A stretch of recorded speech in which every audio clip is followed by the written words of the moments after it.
আজকে ঠিক সকাল 7:30টার সময় আমরা জাম খাওয়ার উদ্দেশ্যে গ্রামের দিকে রওনা হলাম। আমাদের সাথে আছে ঢাকা থেকে আগত শাফিল এবং তানিম ভাই। সবাই মিলে আমরা চলে গেলাম জাম এবং রস খাওয়ার উদ্দেশ্যে। শাফিল খুব ভালো গাছে উঠতে পারে এবং সে গাছে উঠে আমাদের জাম খাওয়ালো। ছোটবেলা থেকে গাছে উঠতে ভালোবাসে সে। তারপর আবার আমরা চলে গেলাম বোম্বাই জাম খাওয়ার উদ্দেশ্যে। যে দেশি জামের মতোই এই জামের স্বাদ, কিন্তু এই জামটা ছিল অত্যন্ত মোটা এবং এই জামটা পেকে গেলে অত্যন্ত সুস্বাদু মনে হয়। তারপরে আমরা চলে আসলাম সুমন ভাইয়ের কাছে। সুমন ভাই অত্যন্ত সুস্বাদুভাবে আখের রস বিক্রি করে এবং তার রসের অত্যন্ত স্বাদ। বন্ধু সাবিল ঢাকা থেকে এসে আমাদের রস খাওয়াচ্ছে। তিনি সবসময় আমাদের খাওয়াতে ভালোবাসেন এবং আমাদের সাথে সবসময় থাকার চেষ্টা করেন। সে ঢাকা থেকে যখনই আসে তখনই সুমন ভাইয়ের কাছে আমাদের রস খাওয়াতে নিয়ে যায়।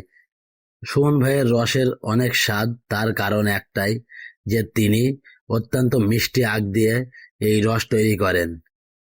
তার আখ যখনই তিনি আখ বোনেন, প্রথমে তিনি আখ বোনার পরে, আখ কাটার পরে যখন তিনি তার আখের শেকড়টা থাকে, সেই শেকড় থেকেই মূলত আবার যে আখটি তৈরি হয়, সেই আখের রস মূলত তিনি মানুষকে খাওয়ান। এবং এই আখের রস অত্যন্ত স্বাদ। যখন খুবই গরম পড়ে ঠিক তখনই এই রসের স্বাদ আমরা গ্রহণ করতে চলে আসি। সুমন ভাইও আমাদের জন্য প্রস্তুত করে রাখেন এবং তিনিও প্রস্তুত থাকেন যে আমরা যে কোনো সময় তার কাছে রস খেতে যাব। তার রস মূলত 20 টাকা করে নেন এবং সেই কারণেই তার কাছে অনেক খরিদ্দার কাস্টমার চলে আসে। অন্য জায়গাতেও 20 টাকা করে, এই গ্লাসের রস মূলত 20 টাকা করেই, কিন্তু তারপরেও তার কাছে কাস্টমার অনেক বেশি।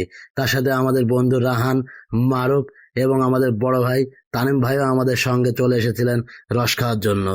মারুফ আছেন আমাদের সাথে, যে সব সময় খাই খাই করে, এবং তার সাথে রাহান রাহান সবসময় মারুফকে বলে যে খাওয়া খাওয়া খাওয়া। তারপরেও মারুফ খাওয়াতে চায় না, কিন্তু মারুফ আবার যখন খাওয়াতে লাগে তখন ঠিক তখন আমাদের পেট ভরেই মারুফ খাওয়ায়। আর যখন মারুফ খাওয়াবে না তখন তো কোনোভাবে আমাদের খাওয়াবে না।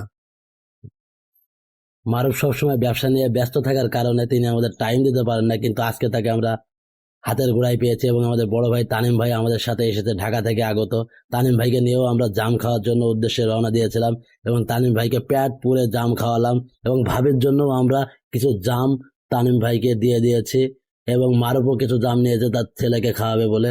সাফিলও জাম নিয়েছে, আমিও জাম নিয়েছি। শুধুমাত্র রাহানের বাড়িতে কেউ নেই বলে রাহান জাম খাবে না, এই কারণে রাহানকে আমরা জাম দিইনি। ধন্যবাদ সবাইকে, সবাই ভালো থাকবেন।